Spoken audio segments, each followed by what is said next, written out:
कहते हैं पानी में डूब के मर जाने वालों की लाश अक्सर वापस मिल जाती है, लेकिन जो अपनी मर्जी से नहीं डूबते उनका क्या? वो कभी वापस नहीं आते, वो वहीं रह जाते हैं। एक स्कूल ट्रिप था, बिल्कुल नॉर्मल सा। 20 बच्चे, 2 टीचर और एक गाइड, भोलू भैया।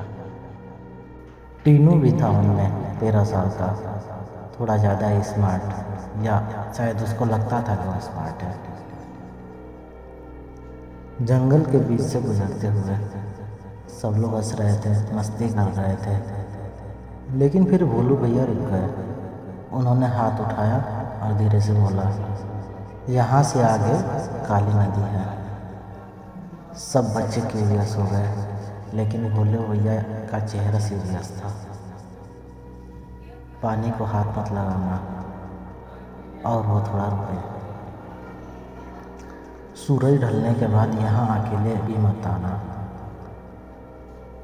तीनों हल्का सा हंसा और फिर प्रिया को धीरे से बोला, ड्रामा कर रहा है, ड्रामा। प्रिया ने सीधा उसकी तरफ देखा। टीनू प्लीज, हर चीज़ मजाक नहीं होती। शाम हो गई, कैंप लग गया, सब लोग खाना खा रहे थे, और तभी टीनू ने अपनी पॉकेट चेक की। फोन नहीं था उसका। उसने तुरंत याद किया, नदी के पास वो सेल्फी ले रहा था, शायद वहीं गिर गया होगा। मैं अभी आता हूँ, उसने कैजुअली बोला। तभी प्रिया उस पर चिल्ला पड़ी, पागल है क्या, अंधेरा हो गया है।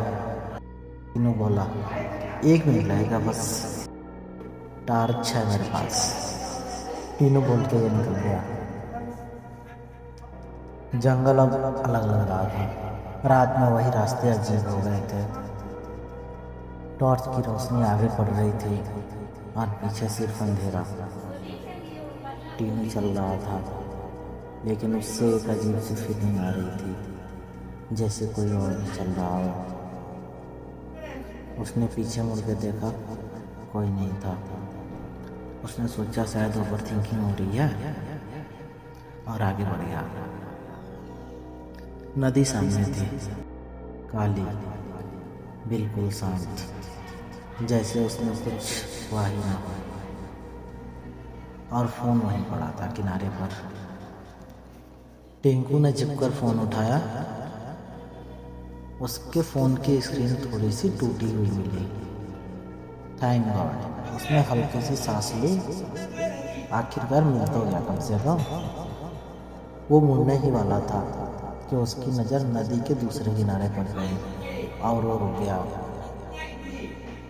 वहाँ एक औरत खड़ी थी, सफ़ेद साड़ी, लंबे काले बाल, चेहरा पूरी तरह छुपा हुआ, और सीधा पानी की तरफ देख रही थी। बिल्कुल हिल भी नहीं रही थी वो, लेकिन पानी तो हिल रहा था। टीनू का दिल तेज धड़कने लगा, और उसको लगा वो कूदने वाली है। ये सोच के वो तुरंत दौड़ा। रुको, प्लीज रुको, वो चिल्लाया। औरत ने धीरे से अपना सर घुमाया। बाल हल्का सा साइड हुआ, लेकिन चेहरा अभी भी साफ नहीं दिखा। टीनू पुल के पास दौड़कर उसकी तरफ पहुंचा, लेकिन वहां कोई था ही नहीं, कोई भी नहीं था। उसने कहा, शायद मुझे लगा होगा कि वहां कोई था। वो धीरे से बोला, और तभी उसके पास से पानी हिला, और एक हाथ धीरे से बाहर आया, सीधा उसकी तरफ। टीनू जम गया 1 सेकंड के लिए, फिर बिना सोचे वो भागा सीधा जंगल की तरफ, पीछे मुड़ के देखे बिना। बस भागता रहा, जब तक कैंप की रोशनी नहीं दिख गई। प्रिया उसके पास दौड़ी। टीनू, क्या हुआ, चलो यहाँ से। उसने बस इतना ही कहा। उसकी आवाज़ कांप रही थी। रात को सब सो गए, टीनू भी सो गया, या शायद उसे लगा कि वो सो रहा है, क्योंकि आधी रात को उसने एक आवाज़ सुनी, बहुत हल्की सी, टीनू, और वो उसकी आँख खुल गई। टेंट के बाहर एक हल्का सा ठंड का एहसास और बाहर सफेद साड़ी का एक कोना।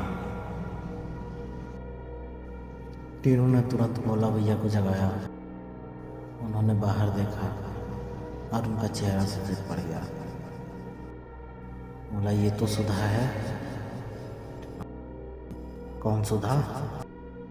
भोला भैया धीरे से बोले, 40 साल पहले एक औरत थी, उसका बेटा इसी नदी में गिर गया था। वो बिना सोचे उसे बचाने कूद गई। बेटा बच गया, वो नहीं आई वापस। टीनू ने उस रात उस औरत को देखा। अब वो डरावनी जैसी नहीं लग रही थी, बस खोई हुई लग रही थी, जैसे किसी को ढूंढ रही हो। टीनू धीरे धीरे उसकी तरफ बढ़ा। प्रिया पीछे से चिल्लाई, टीनू मत जा। लेकिन वो रुका नहीं। वो उसके सामने जाकर खड़ा हो गया और धीरे से बोला, आपका बेटा बच गया था, आपने उसे बचा लिया था, अब वो ठीक है। औरत की आंखों में पानी आ गया, जैसे 40 साल का बोझ एक पल में ही हल्का हो गया।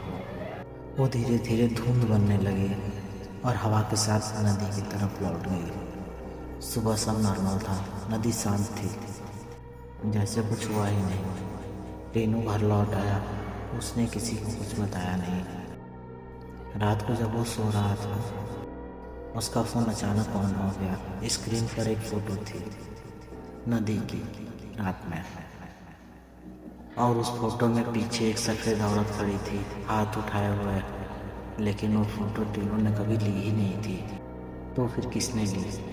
इसका अगला पार्ट देखने के लिए सब्सक्राइब कीजिए और बेल आइकन दबाइए।